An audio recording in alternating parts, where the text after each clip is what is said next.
The sun beat down on the cracked alkali flat of Dry Creek, turning the distant mesas into shimmering, heat-distorted giants.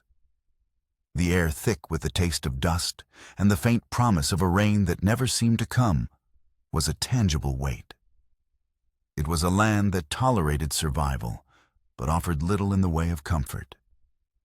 In the center of this harsh tableau, where the town's single dusty street served as its artery, a conflict was brewing, small and ugly, like a festering wound. Two men, their faces etched with the casual cruelty of those who serve a powerful master, had cornered a woman and her small cluster of children against the wall of the general store. They were Silas Croft's men, Hank and Jed, and they moved with the lazy confidence of predators who knew their territory. The woman, Annie McCalloway, stood with her back pressed against the rough-hewn planks, her body a fragile shield for the 5 children huddled behind her skirts. Her face was a mask of pale exhaustion, but a flicker of defiance burned in her storm-tossed gray eyes. "Mr. Croft was clear," Ma'am Hank drawled, spitting a stream of tobacco juice that landed perilously close to the hem of Annie's worn dress. "He made a fair offer for that useless patch of dirt your husband left you. It's time you took it." I already gave him my answer. Annie's voice was barely a whisper, yet it held a core of steel. Jed laughed, a grating sound like rocks grinding together. "Your answer ain't the one he wants to hear. Maybe your young'uns can convince you. That land ain't no place to raise a family.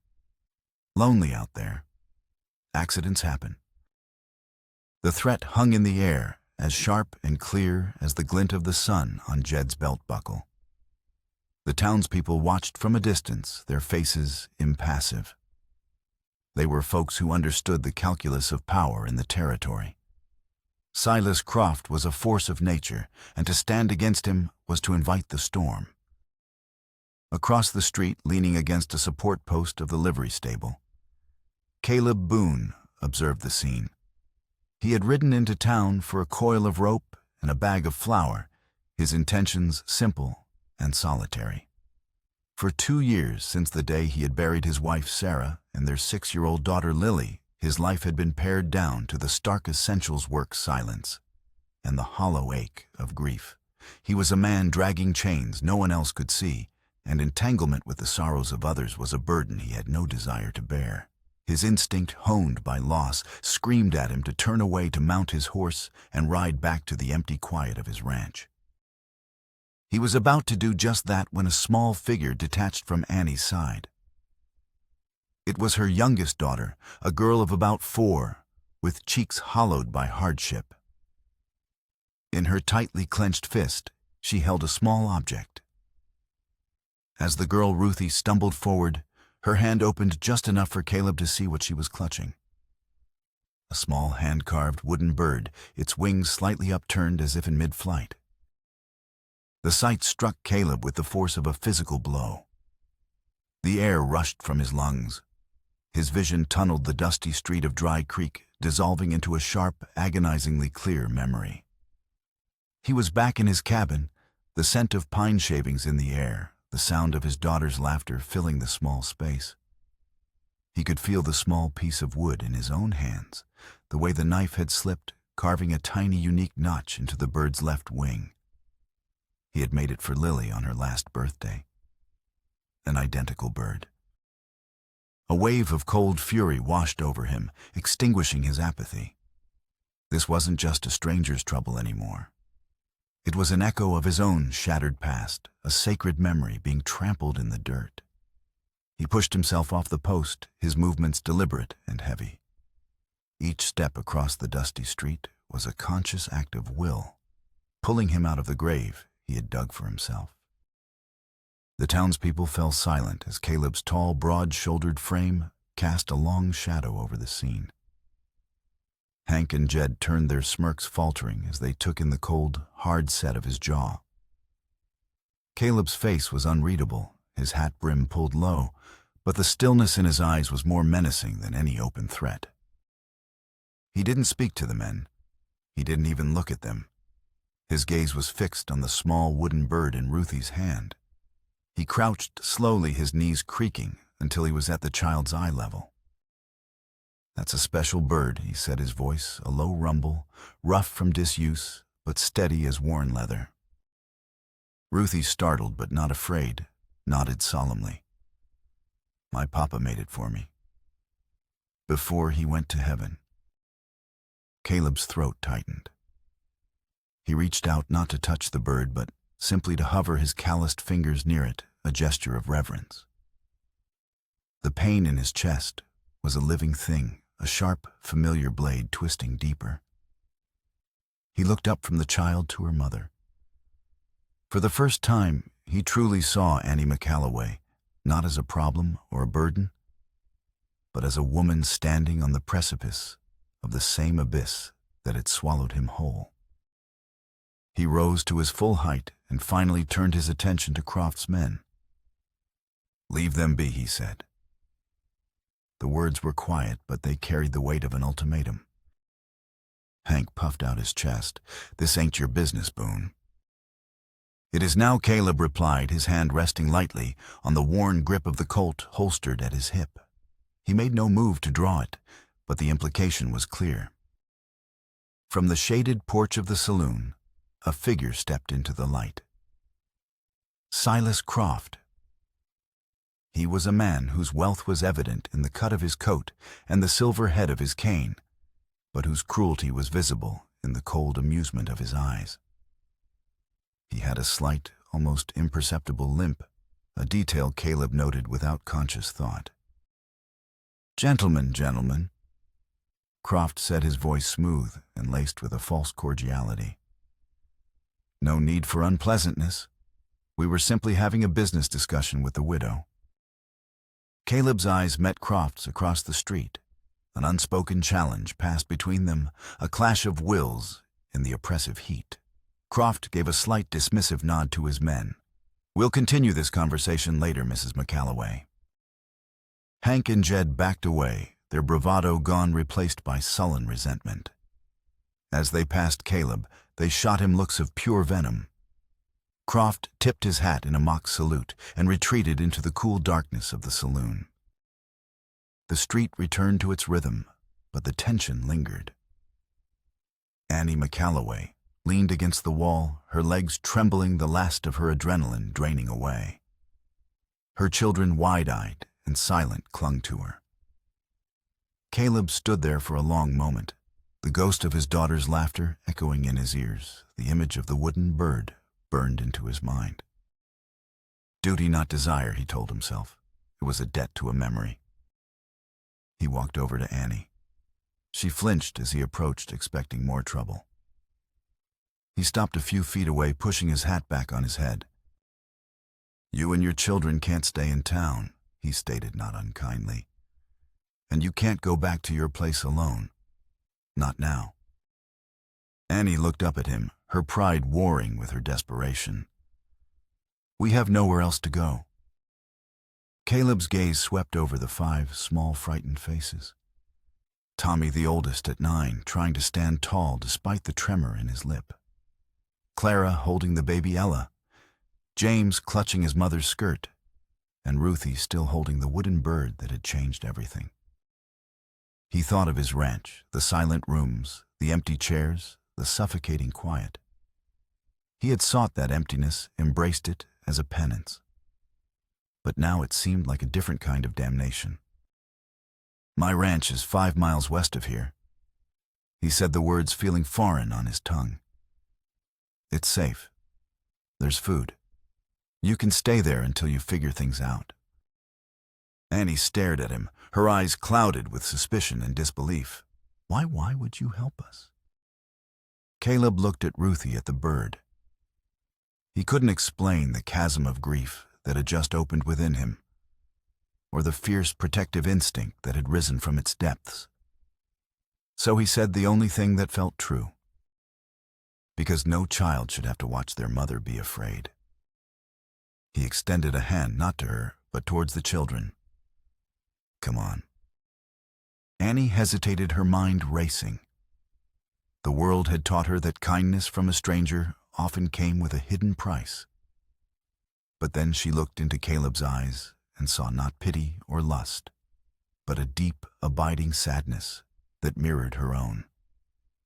It was the haunted look of a man who understood loss. In that shared desolation, she found a sliver of trust. With a faint, weary nod, she gathered her children. Caleb led them to his wagon, lifting the smallest ones onto the buckboard himself. As they rumbled out of Dry Creek, leaving the whispers and the watchful eyes behind, the silence in the wagon was thick with unspoken questions. Annie didn't know if she was riding toward salvation or a different kind of trouble. And Caleb, feeling the weight of 6 new lives in his care, wondered what terrible and beautiful thing he had just set in motion. He was no longer just a man haunted by ghosts. He was now a guardian to the living, and he knew with a certainty that settled deep in his bones that Silas Croft was far from finished.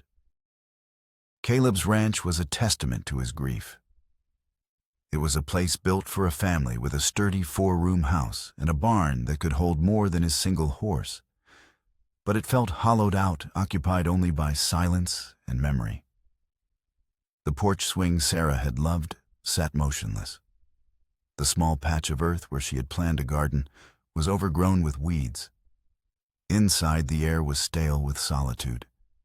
For 2 years, it had been his sanctuary and his prison. The arrival of Annie and her children shattered the quiet. The house, long accustomed to the solitary tread of Caleb's boots, was suddenly filled with the scuff of small feet, the rustle of worn fabric, and the hushed whispers of children too frightened to make much noise.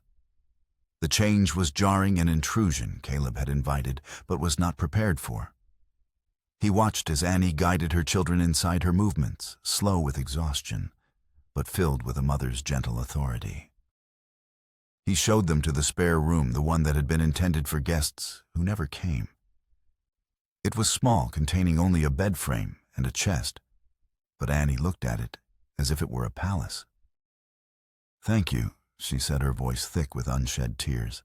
"We won't be a burden for long." Caleb merely grunted in response, retreating to the familiar territory of the porch. He watched the sun dip below the horizon, painting the sky in hues of bruised purple and fiery orange. The children's voices, soft at first, began to drift from the house. It was a sound he hadn't heard in years, and it was both a comfort and a torment. Each childish murmur was a ghost of Lily's laughter. That night, he cooked a pot of stew, the simple act of preparing food for more than one person feeling unnatural. The children ate with a desperate hunger that clawed at Caleb's heart. Annie ate sparingly, pushing food toward her children, her own needs an afterthought. After the meal, she tried to help clean, but her hands trembled so violently she nearly dropped a plate. Caleb took it from her without a word, his touch firm but gentle, and finished the task himself. Later, as the children slept curled together on a quilt by the hearth, Annie found him on the porch. The moon cast long, skeletal shadows across the yard. "I don't understand," she began, wrapping a thin shawl around her shoulders. "People in Dry Creek, they don't help folks like us. They turn away." Caleb stared out into the darkness, his profile carved from stone. "I'm not like them." But why, she pressed, needing to comprehend the motive behind this unexpected sanctuary. "You don't know me." He turned his head slightly, his eyes shadowed by his hat brim. "I know what it's like to lose everything. And I know what that man Croft is capable of." He didn't elaborate, and the finality in his tone forbade further questions. Days settled into a tentative routine. Annie, regaining her strength, transformed the house. She scrubbed floors, mended Caleb's torn shirts with neat, tiny stitches, and baked bread that filled the rooms with a warmth they hadn't known in years. Her hands, though still thin, were never idle. She was paying her debt in the only currency she had: work. The children, sensing a fragile safety, began to thaw. Their laughter, at first hesitant, grew bolder, echoing in the yard, as they chased grasshoppers or helped their mother hang laundry. Caleb kept his distance, a silent, watchful presence. He worked his land from sunup to sundown, the physical labor a familiar anesthetic for his soul. But he was aware of them always. He found himself chopping extra wood, leaving it stacked by the door. He'd return from a ride to find a bucket of fresh well water waiting for him. They communicated through these small, unspoken gestures, two solitary planets slowly being pulled into a shared orbit. The outside world, however, would not leave them be. A week after their arrival, Sheriff Graves rode out his face, grim. He found Caleb mending a fence line. Caleb the sheriff began dismounting and leaning against the fence. Folks are uneasy. The gossip is turning sour. Let it turn, Caleb said, not pausing in his work. It ain't just gossip, Graves pressed, lowering his voice. It's Croft. He's putting the word out that you've taken up with a desperate widow, that you're preying on her situation. He's painting you as a villain to justify whatever he's planning next. He sighed, kicking at a clump of dirt. Caleb, a lone woman with 5 young'uns at a bachelor's ranch. It ain't the gossip that worries me. It's the kind of attention it draws. Vultures circle what they think is wounded, and Silas Croft is the king of vultures. The sheriff's warning proved prophetic. The next morning, Caleb discovered the well had been fouled, a dead coyote tossed into its depths, poisoning their water supply. There was no proof it was Croft, but none was needed. It was a message. Caleb's jaw tightened into a granite ridge. Without a word to Annie, he hitched his horse to the wagon, loaded it with empty barrels, and began the long, arduous task of hauling water from the creek 2 miles away. When Annie saw the ruined well, her face crumpled. "This is my fault," she whispered, her voice choked with shame. "I've brought his wrath to your door." "This isn't your fault." Caleb said, his voice rougher than he intended. "This is his, and he'll answer for it." The incident solidified his resolve. He was no longer just offering shelter. He was a protector. The following days were a blur of shared labor as he and Annie worked to dig a new well deeper and closer to the house. The work was grueling, but as they toiled under the relentless sun, a quiet camaraderie grew between them. They spoke little, but a profound understanding passed in shared glances, in the simple act of passing a ladle of water. A few days later, just as the new well was completed, Silas Croft made his move. He rode up to the ranch, not with his thugs, but alone, dressed in a fine black suit that seemed absurdly out of place against the dusty landscape. He moved with a predatory grace, his limp barely noticeable. Caleb met him in the yard, positioning himself between Croft and the house where Annie was watching from the window, her children gathered behind her. Boone Croft began, his voice as smooth as polished riverstone. "I see you've taken in some strays. A charitable act. Or perhaps an opportunistic one." "State your business, Croft." Caleb said, his voice flat and cold. Croft smiled, a thin, reptilian expression. "My business is with the widow McCalloway. I've come to renew my offer for her land. In fact, I'm prepared to be even more generous, considering her current circumstances." He let his gaze drift pointedly toward the house.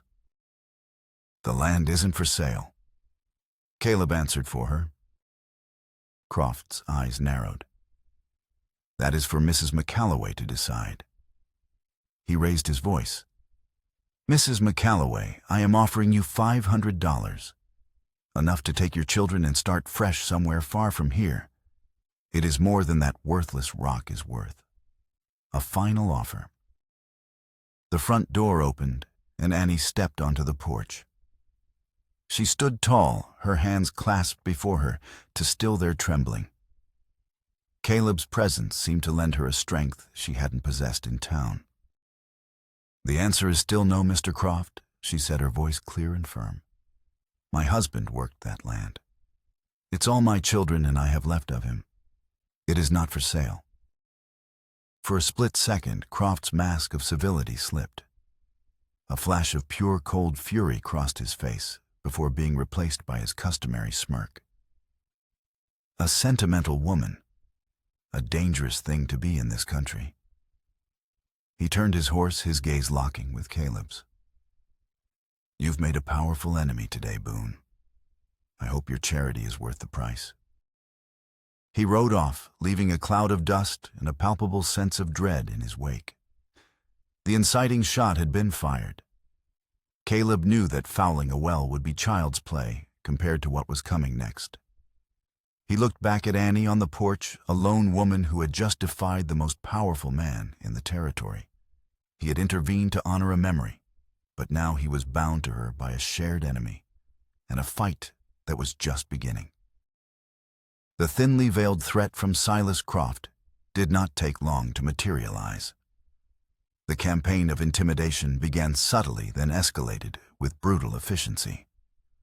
One night, the wire on Caleb's northern fence line was cut, and a small portion of his cattle was stampeded, scattered for miles across the unforgiving terrain.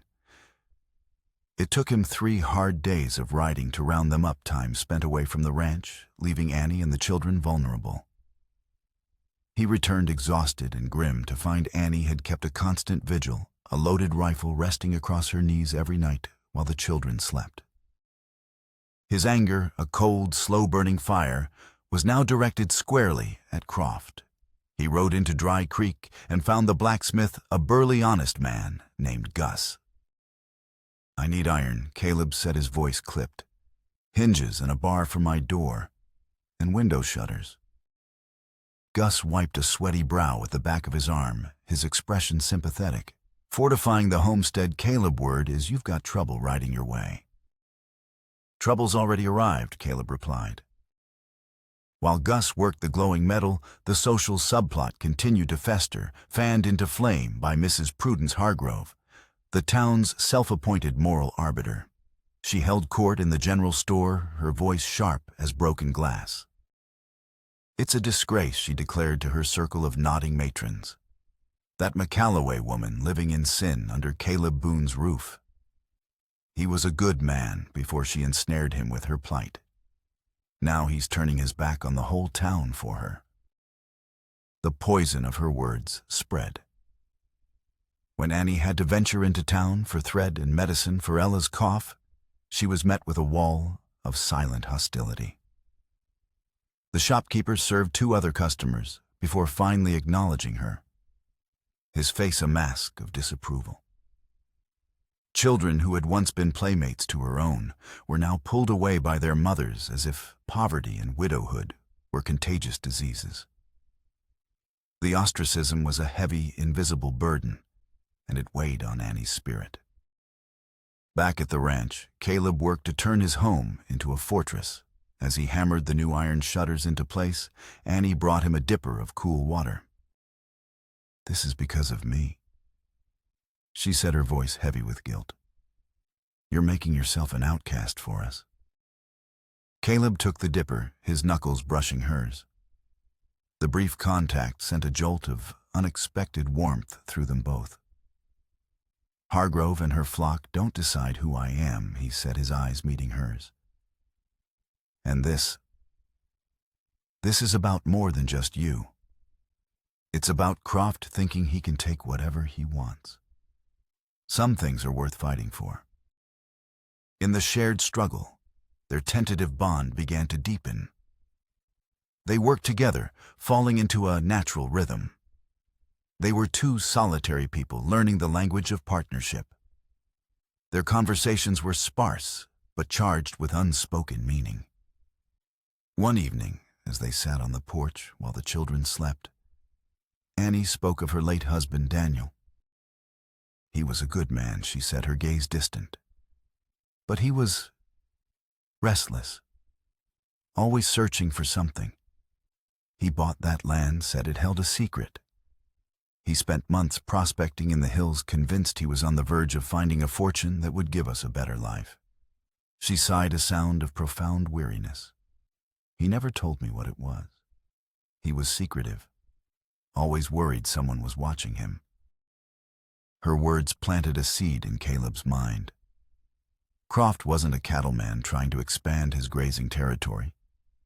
Annie's land was mostly rock and scrub, useless for that. He was after something specific.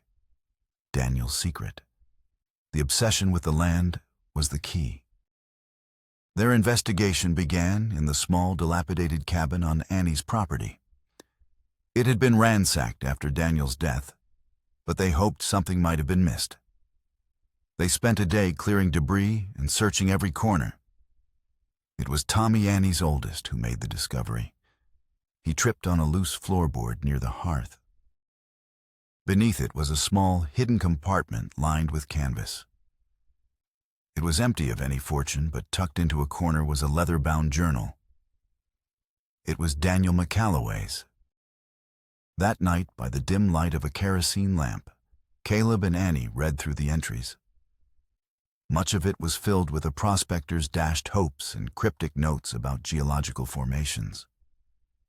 But the later entries grew more frantic. Daniel wrote of a partnership gone sour of a man he called the Serpent who had cheated him. He wrote of hiding their shared prize somewhere on the property in the belly of the earth, and of his fear that the serpent would come for it. He must have meant the old silver mine. Annie whispered, her face pale in the lamplight. It's at the far edge of our property. The entrance collapsed years ago. The journal confirmed Caleb's suspicion Croft wanted something hidden on that land, but it was the last few pages that made the blood run cold in his veins. Daniel described his partner in chilling detail, a man of wealth and influence, known for his cold-blooded nature, his silver-headed cane, and a distinctive limp he'd gotten in a raid years before. The words hung in the air. A limp. Caleb's mind flashed back to the dusty street, to Croft, stepping off the saloon porch. The detail he had subconsciously noted now blazed in his mind. But it was what he found tucked into the back of the journal that changed everything. It was an old, worn saddlebag, forgotten in the hidden compartment. Caleb's hands felt strangely numb as he opened it. Inside, wrapped in oilcloth, was a collection of items, a pouch of gold nuggets, some prospecting tools, and a heavy, long-barreled Remington pistol. It was beautifully crafted with a custom silver inlay of a coiled snake on the grip. Caleb stared at the pistol, his breath catching in his throat. The room around him dissolved. He was no longer in his quiet ranch house. He was in the smoke and chaos of another night 2 years ago. The air was thick with the smell of gunpowder and burning wood. Raiders had descended on his homestead, faceless shadows in the dark. He remembered fighting back the roar of his shotgun, the searing pain of a bullet grazing his arm. And then he saw him, the leader.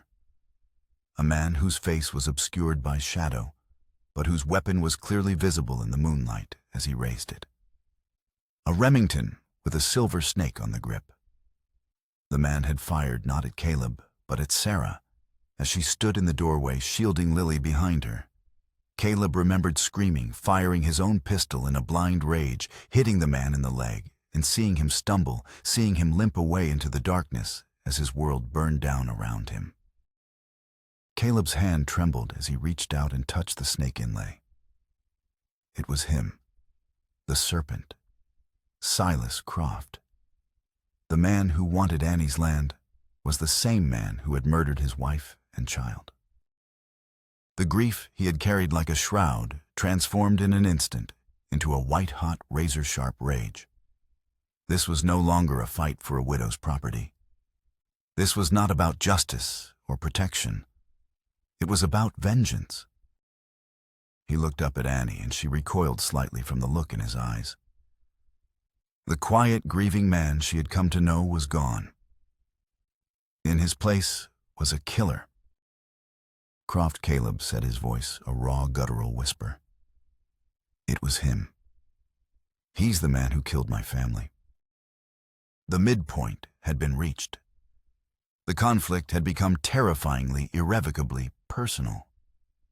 Caleb Boone, the reluctant protector, was now a man with a singular, deadly purpose to find Silas Croft and make him pay for the past, a past that had just violently collided with the present. The discovery transformed the atmosphere at the ranch. The quiet camaraderie between Caleb and Annie was replaced by a taut, humming tension. Caleb moved with a new, dangerous purpose. The grief that had hollowed him out was now filled with a cold, focused fury. He spent hours cleaning his weapons, his movements precise and economical. He was no longer just defending the ranch, he was preparing for war. Annie watched him, her heart a knot of fear and a strange, fierce loyalty. She saw the ghost of the man she was beginning to care for being consumed by the specter of the Avenger. She knew that Croft's evil had not only taken Caleb's first family, but was now threatening to take the man himself, pulling him down into a darkness from which he might never return. Caleb's change did not go unnoticed by Croft. The rancher, no longer receiving reports of petty sabotage, sensed a shift in the nature of the fight. He knew that Caleb and Annie must have found something Daniel McCalloway had left behind. The game of intimidation was over. It was time for a final decisive move. Croft chose his moment with calculated cruelty. Caleb had been forced to ride to the next county to register his brand, a legal necessity he couldn't avoid. It was a 2-day journey, and he left with a heavy heart, giving strict instructions to Annie to keep the children inside and the house shuttered. "Don't open the door for anyone," he'd set his eyes hard. "I'll be back before the second sunset." He was barely a day gone when they came. Hank and Jed rode up to the ranch, not with threats, but with a terrifying silence. Annie saw them from the window and herded the children into the back room, her hands shaking as she barred the main door. They didn't try to break it down. Instead, they went to the barn. Minutes later, the horrifying smell of smoke filled the air. They had set the barn ablaze. Panic seized her. The barn was a tinderbox of dry hay and old wood. But it was a diversion. As she stared in horror through a crack in the shutters, her attention fixed on the growing inferno, Jed slipped around to the back of the house and smashed a window, crawling inside. The children screamed. Annie spun around, rifle in hand, but Jed was already there. He was a large, brutish man, and he grabbed the closest child before Annie could aim. He seized Ruthie. Her small body was swallowed in his massive arm, the little wooden bird falling from her grasp and clattering onto the floor. "Scream and I'll snap her neck," Jed snarled. Hank entered through the broken window, a cruel grin on his face. "Mr. Croft wants a trade. The deed to your land for the girl." He pointed toward the table. "There's a paper there and a pen. You sign it over. Then we take the girl. When your man Boone brings the signed deed to the old collapsed silver mine at sunup tomorrow, he gets her back. Try anything else, and you'll be burying another loved one." Tears streamed down Annie's face, but she knew she had no choice. Her body trembling uncontrollably, she signed the document that surrendered the last piece of her husband's legacy. Hank snatched the paper. Jed, still holding a terrified, weeping Ruthie, backed out of the house. They mounted their horses, the roaring fire of the barn casting demonic shadows across the yard. Annie ran onto the porch, a desperate primal scream tearing from her throat as she watched them ride away with her daughter. The other children clung to her, their cries lost in the crackle of the flames. Caleb saw the pillar of smoke from 5 miles out. He spurred his horse into a frantic gallop, his heart pounding with a sickening dread. He arrived to find the barn, a blazing skeleton against the twilight sky, and Annie on her knees in the dirt, her face streaked with tears and soot, clutching a small wooden bird. "They took her," she sobbed, holding it out to him. "They took Ruthie." Caleb's rage became something elemental, a force of nature, as unstoppable as a flash flood. The last fragile tether to his humanity seemed to snap. Ruthie, the child who had reminded him of his own lost Lily, was now in the hands of his family's murderer. Croft had made the fatal mistake of twisting the knife not just in an old wound, but in a new one. He looked at the note Hank had left, its terms stark and clear. The deed for the girl, the abandoned mine. Sunup. He doesn't want the deed. Caleb said, his voice dangerously quiet. He wants me. This is a trap. What are we going to do? Annie wept, her hope draining away. Caleb knelt before her, taking the wooden bird from her hand. He looked from her face to the faces of her 4 remaining children, huddled together in terror. For the first time since the discovery, the ice around his heart cracked. He saw not just a path to vengeance, but the family that had inadvertently become his to protect. The 2 drives, revenge and redemption, merged into a single, overwhelming imperative. He had to get Ruthie back. He had to end Silas Croft, and he had to survive to see the morning. As if on cue, the wind began to shift. It picked up a mournful whistling sound as it swept across the plains, carrying with it the grit of the desert. The sky to the west was turning a sickly yellow-brown. A sandstorm was coming. Nature is on our side, Caleb said, his eyes scanning the horizon. He looked at Annie. I'm going now. Under the cover of the storm, they'll expect me at dawn. They won't expect me in the middle of the night. He stood the plan forming in his mind. He was an expert tracker, a man who knew this land, its every rock and ravine. Croft and his men were hiding in the mine, a dark, treacherous place. But darkness and treachery were elements Caleb was now intimately familiar with. He was no longer just a rancher. He was a hunter, and he was going to his quarry's lair. The sandstorm hit with the fury of a biblical plague. A monstrous, churning wall of dust and sand devoured the landscape, swallowing the moonlight and plunging the world into a howling, abrasive darkness. Visibility dropped to 0. The wind screamed like a banshee, tearing at clothes and stinging exposed skin. For Caleb, it was perfect cover. He rode as far as he could by instinct, the horse protesting every step, then dismounted, leaving the animal tethered in the lee of a rocky outcropping. The rest of the way to the abandoned silver mine, known locally as the Devil's Maw, he went on foot, a ghost moving through the maelstrom. The wind masked his sound, the swirling sand his presence. The entrance to the mine was a jagged black hole in the side of a hill, old support timbers groaning under the assault of the wind. Caleb slipped inside his colt, drawn, his senses on high alert. The air was cold and damp, smelling of stale earth and decay. The roar of the storm was muffled here, replaced by the eerie drip of water and the whistle of wind through unseen cracks in the rock. He moved deeper into the labyrinthine tunnels, guided by a faint, flickering light. He soon heard voices rough and strained over the storm's distant howl.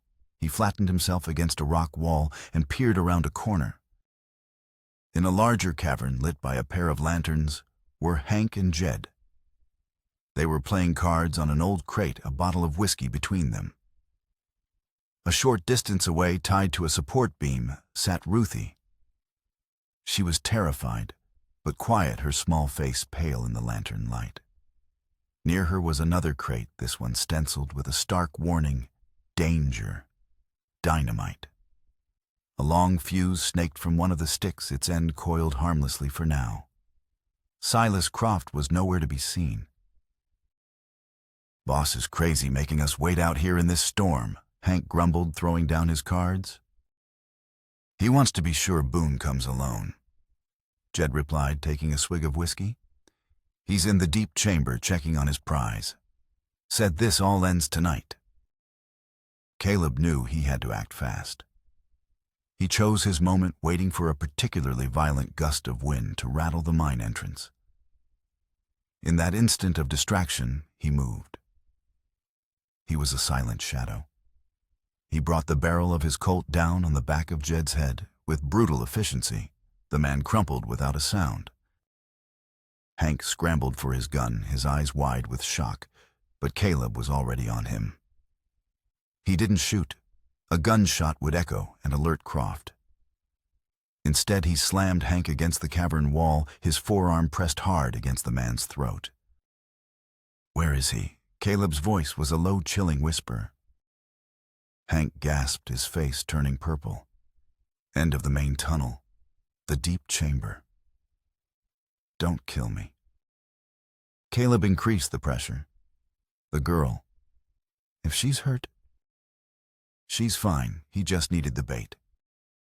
Caleb drove his fist into Hank's gut, doubling him over, then brought his knee up into the man's face.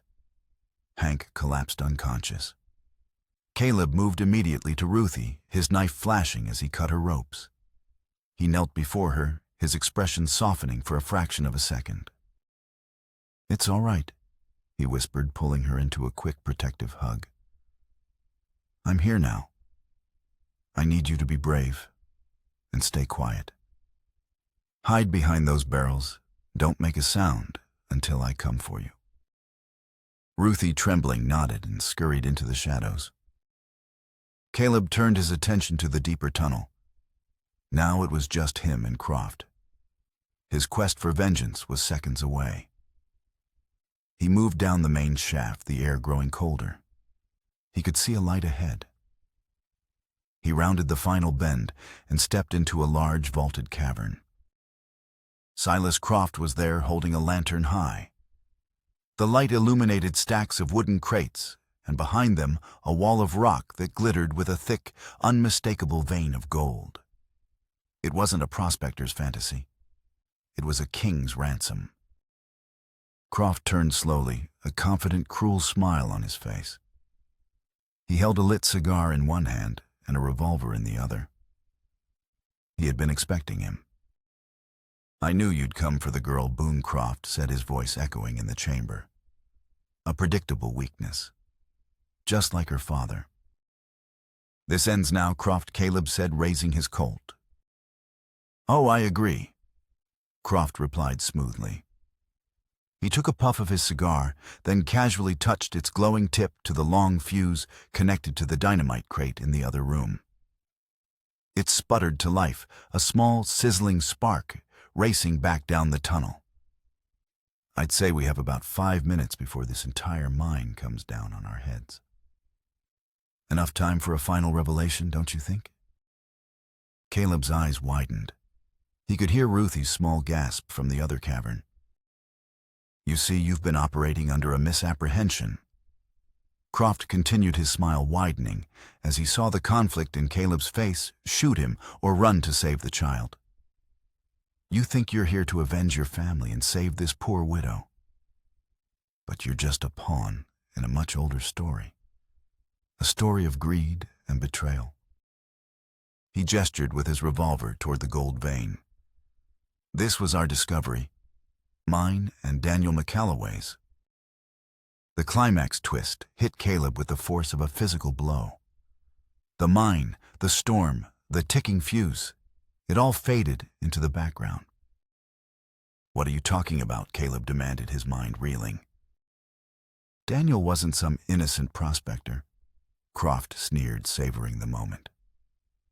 "He was my partner in the raid on your ranch. He was the one who scouted it, knew you'd sold your herd and had cash. We were supposed to split it. But your wife, she had a rifle. Things got messy. Daniel lost his nerve after the shooting. Then he got greedy. He took the map to this mine, which we were supposed to share, and ran. He double-crossed me, hid my gold on his property." Croft limped a step forward, the movement emphasizing his words. "The bullet you gave me in this leg has been a constant reminder of our shared history. I've spent 2 years searching for him for this mine. His death was a convenience. his wife and children just an obstacle. And you've just been the muscle protecting my property for me. The revelation was a poison dart complicating Caleb's pure, clean rage. Annie's husband, the man she mourned, was a party to the murder of his wife and child. His quest for vengeance was built on a lie. He was staring at the man who pulled the trigger, but the entire foundation of his hate had cracked. The sizzling of the fuse grew louder. Croft raised his pistol. "Now I'll take back what's mine, and you can join your family in hell." He fired. The shot boomed through the mine, and Caleb dove behind a stack of crates as rock chips exploded from the wall where his head had been. The moral dilemma vanished, replaced by the primal need to survive. He returned fire. The cavern became a maelstrom of noise and ricocheting bullets. Caleb knew he was out of time. He had to end this. Under the cover of another exchange of gunfire, he shoved a heavy mining cart, sending it rumbling toward Croft. Croft, distracted, fired at the cart, and in that moment, Caleb charged. He hit Croft with the force of a freight train. The two men crashed to the floor, guns skittering away into the darkness. It became a brutal, desperate fight. Croft was strong, fueled by greed, but Caleb was fueled by something more potent, the image of a little girl hiding near a crate of dynamite. He drove his elbow into Croft's throat, then landed a punch that snapped the man's head back against the rock floor. Dazed, Croft reached for his cane, swinging its silver head at Caleb. Caleb caught it, wrenched it from his grasp, and threw it aside. He straddled Croft's chest, his hands closing around the man's throat. Croft's eyes bulged, his face turning crimson. "The gold!" he choked out. "It's cursed." Caleb squeezed harder, the faces of Sarah and Lily flashing in his mind. But then he heard a small, terrified cry from the other room. "Mr. Boone." "Ruthie?" The sound broke through his vengeful haze. Killing Croft like this with his bare hands would make him no better. He needed to be the man who saved the child, not the man who gave in to his own hate. With a final guttural roar, he slammed Croft's head against the rock one last time. The man went limp. Caleb scrambled to his feet and sprinted back down the tunnel. The fuse was inches from the dynamite. He didn't hesitate. He grabbed the sputtering cord and ripped it out, crushing the glowing end under his boot just as the last spark died. Silence descended, broken only by the howl of the storm outside and Ruthie's ragged sobs. He ran to her, sweeping her up into his arms. She clung to him, burying her face in his shoulder. "It's over," he whispered, his voice hoarse. "You're safe." He carried her out of the deep chamber, past the unconscious bodies of Hank and Jed, and toward the mine entrance. As they emerged from the Devil's Maw, the sandstorm was beginning to break. The first clean light of dawn was filtering through the swirling dust, illuminating a world scoured clean. In the distance, a posse of riders led by Sheriff Graves was approaching. Someone had raised the alarm. Caleb held Ruthie tighter, his knuckles white. The child was rescued. The villain was defeated. But the battle was only half won. Now he had to face the most difficult part, the truth and the woman who was waiting for him back at the ranch. As the posse took the dazed and wounded Silas Croft and his men into custody, Sheriff Graves clapped a hand on Caleb's shoulder. "We saw the fire from town. Figured Croft had finally made his play. Good work, Caleb. You saved that little girl's life." Caleb merely nodded, his gaze distant. He helped Ruthie onto his horse and began the slow ride back to the ranch, his mind a maelstrom of conflicting emotions. The pure, righteous anger that had driven him was now muddied by the filth of Croft's revelation. Daniel McCalloway, the sainted dead husband, was a thief and an accomplice to murder. He found Annie on the porch where she had clearly kept a sleepless vigil all night. When she saw him riding out of the gloom with Ruthie safe in front of him, she collapsed with a cry of pure relief. She ran to them, pulling her daughter from the saddle and crushing her in an embrace, her body shaking with sobs. After the initial torrent of emotion, as the other children surrounded their returned sister, Annie turned to Caleb. Her eyes, red-rimmed and exhausted, were filled with gratitude and a question. What happened? Is it over? It's over, Caleb confirmed, his voice flat.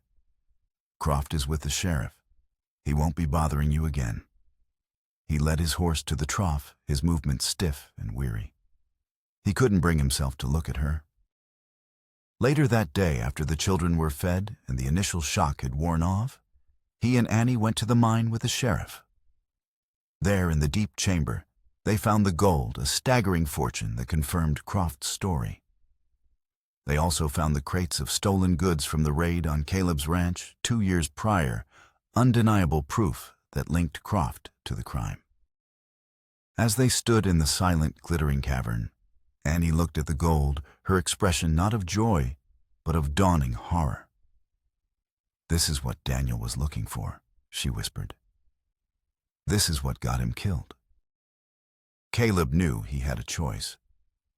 He could tell her the whole ugly truth that her husband was a monster, a man complicit in the murder of a woman and child. It would shatter her memory of the man she had loved, poison her past, and taint the father her children remembered. Or he could give her a gentler version, a truth that spared her the sharpest edges of the blade. That evening, as they sat on the porch, the sky washed clean by the storm, he made his decision. "Annie," he began, his voice low, "there's more you need to know about Croft and about Daniel." He told her about the partnership, about the discovery of the gold, and about the double cross. He told her that her husband had gotten mixed up with a very evil man, a man who eventually killed him to get the gold back. He painted Daniel not as a villain, but as a man who made a terrible mistake, who was out of his depth and paid the ultimate price. He left out his part in the raid. He preserved her memory, allowing her to grieve the flawed man she loved, not a monster she never knew. "He was just trying to provide for us," she said, tears rolling down her cheeks. "He was always chasing a dream he could never quite catch." Her grief was real, but it was a grief she could live with. Caleb watched her, the weight of his secret, a stone in his gut. But seeing the flicker of peace settle in her eyes, he knew he had made the right choice. Some truths were too heavy for one person to bear alone. In the weeks that followed, the town of Dry Creek was transformed. The story of Caleb's rescue of Ruthie and the capture of the notorious Silas Croft became legend. The discovery of the cursed gold was the talk of the territory. Instead of hoarding the fortune, Caleb and Annie made a joint decision. They announced they were using the entirety of the gold to fund the construction of a new schoolhouse for the town and an orphanage for children who, like Annie's, might find themselves alone in a harsh world. The act of charity was a masterstroke of redemption. It washed the blood from the gold and cemented their place as the moral center of the community. Even Mrs. Hargrove was silenced, offering a stiff, respectful nod when they passed. With their future secure and their place in the community established, all that remained was to put the past to rest. One afternoon, while cleaning out the last of Daniel's possessions from the old cabin, Annie found something they had missed. Tucked into the lining of an old coat was a sealed letter addressed to her. Her hands trembled as she opened it. It was Daniel's final confession. He had written it the night before he was killed, sensing that Croft was closing in. In it, he laid bare the entire ugly truth, the partnership, the raid, his cowardice, and his profound, soul-crushing regret. "I was a fool, Annie," he wrote. "I chased wealth and found only damnation. My only decent act in this life was loving you and our children. If there is a God, I pray he lets you remember me not for my sins, but for that love. Forgive me." Annie wept as she read it. tears of sorrow, of anger, but finally of peace. The letter didn't excuse his actions, but it offered her the one thing she needed: closure. It affirmed Caleb's gentler version of the story that, at his core, her husband was a man who had lost his way, not a man who was born evil. She shared the letter with Caleb, and in that shared confidence, the last barrier between them crumbled. That evening, Caleb went into his bedroom alone. He opened a small wooden chest where he kept his most precious possessions. He took out the silver locket containing the tiny, faded portrait of his wife, Sarah. He held it for a long moment, his thumb stroking her image. He then picked up the small wooden bird, the one he had carved for Lily, which he had reclaimed from the ranch yard. For 2 years, these objects had been anchors chaining him to his grief. He looked at them not with pain, but with a gentle reverence. He was not replacing them. He was honoring them. He carefully placed the locket and the bird side by side inside a polished wooden box on his dresser and closed the lid. It was not a burial, but a consecration, a way of putting the past in its proper place. A place of honor while allowing himself to finally live in the present. He walked out onto the porch. The sun was setting, casting a warm, golden light over the land. Annie was there, watching their 5 children chase fireflies in the twilight. Their laughter was a hymn sweeter than any sung in church. She turned as he approached, a small, knowing smile on her face. He didn't say a word. He simply took her hand in his. Their fingers intertwined, a comfortable, perfect fit. Together they stood and watched the children their union forged, not in soft promises, but in the crucible of hardship, violence, and truth. They were 2 broken souls who had found a way to become whole again, not by erasing their scars, but by accepting them as part of the map that had led them to each other. He was no longer a man haunted by ghosts, and she was no longer a woman defined by her burdens. They were a family looking toward a future as vast and full of promise as the star-dusted prairie sky.